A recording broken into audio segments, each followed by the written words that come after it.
আসসালামু আলাইকুম।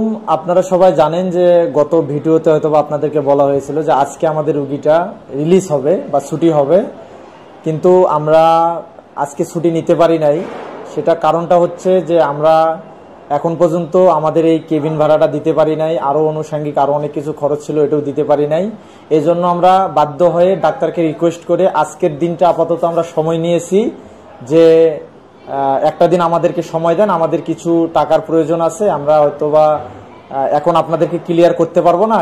এটা আমরা ডাক্তারকে বলে আজকে আপাতত একটা দিন আমরা সময় নিছি, কালকে আমাদের এই রুগীটা ছুটি হয়ে যাবে ইনশাল্লাহ। কিন্তু এখানে আমাদের হচ্ছে ফান্ড মানে যেটা আছে এটা দিয়ে কিন্তু সম্ভব না।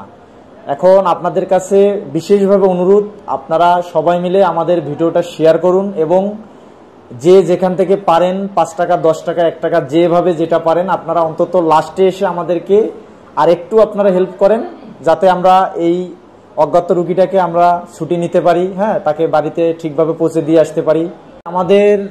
আমাদের হচ্ছে আমাদের কাছে যে ফান্ডের টাকাটা আছে মোটামুটি ধরেন 17-18 হাজার টাকা, কিন্তু আমাদের কেবিন ভাড়ায় বাকি আছে আপনার ধরেন 17 থেকে 18 হাজার টাকা আমাদের কেবিন ভাড়ায়, হ্যাঁ। তা আনুষঙ্গিক কিন্তু আরো কিছু টাকা বাকি আছে আমাদের ফার্মেসিতে। আর অপারেশন যেটা করছি এটা হলো ডাক্তারদের সাথে কথা বলে অপারেশন করছি। এটা তারা বলছে যে অপারেশন যেটা আসবে কিছুটা কনসিডার করবে, আমাদের কিছুটা কমানো হবে। কিন্তু এখন হচ্ছে তারা যদি 10,000 টাকাও চায়, সেই 10,000 টাকাও কিন্তু আমাদের কাছে নাই। তারপরে মনে করেন ফার্মেসিতে কিছু বাকি আছে, মেডিসিন, ওষুধ। এখন হচ্ছে কালকে যদি আমরা ছুটি নিতে পারি বা কালকে যদি সবারই অনুদান দিয়ে যদি আমরা কালকে ছুটি নিতে পারি, তাহলে কালকে তাকে তো বাসায় পৌঁছে দিতে হবে। তারপরও কালকে গাড়ি ভাড়া বা আরো কিছু খরচ আছে, আমরা কয়েকজন মিলে যাব, তাদেরকে হ্যান্ডওভার করবো, অনেক বিষয় আছে এখানে। তো এখন হচ্ছে সবশেষে যেটা আমাদের কাছে যে ফান্ডটা আছে এটা একেবারে আমাদের যে ছুটি নিব এরকম কিন্তু কোনো কিছু নাই। এখন এই টাইমের মধ্যেই মনে করেন বাকি যে টাকাগুলো আমাদেরকে কিন্তু ম্যানেজ করতে হবে। এখন হচ্ছে আপনারা একটা জিনিস দেখেন যে পরিশ্রম জিনিসটা কি, একটা পরিশ্রম দেখেন। আমি কিন্তু বৃহস্পতিবারে আসার সময় আমি রাস্তায় কিন্তু অ্যাক্সিডেন্ট করছি, হ্যাঁ, রাস্তা পার হওয়ার সময় বুঝতে পারি নাই, তা আমার যে মাথায় এটা আমি আঘাত পাই বৃহস্পতিবার, শুক্রবার, আজকে শনিবার, 3 দিন।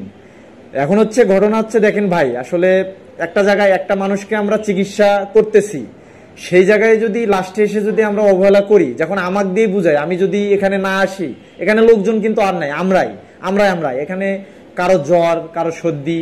যেমন আমি নিজে অসুস্থ হয়ে গেছি, আমি মনে করেন বৃহস্পতিবারে আসতে পারি নাই, শুক্রবারে আসতে পারি নাই, আজকে শনিবারে আসছি যেহেতু তার রিলিজ হবে। এখন ভাই আমি আপনাদেরকে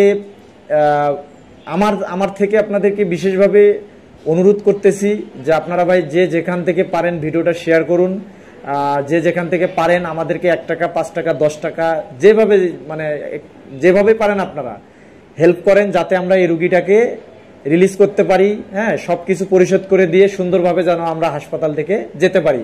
কারণ আপনাদের অবদান তো ফেলে দেওয়া যাবে না, কারণ আপনারা সেই জানুয়ারি থেকে এই পর্যন্ত কিন্তু আপনাদের এই ফান্ডের টাকা, আপনাদের অনুদানের টাকা দিয়ে কিন্তু আজকে আমরা তাকে এই পর্যন্ত নিয়ে আসছি। এখন আমি চাচ্ছি যে লাস্টে এসে আপনারা অবহেলা করেন না, আমাদের কাছ থেকে সরে যেন না। আপনারা যে যেখান থেকে পারেন যতটুকু পারেন আমাদেরকে সাহায্য করেন, হেল্প করেন, ভিডিওটা শেয়ার করেন। আমি এই পর্যন্তই আপনাদের কাছে অনুরোধ করতেছি। ভালো থাকবেন সবাই, আমাদের জন্য দোয়া করবেন। আল্লাহ হাফেজ।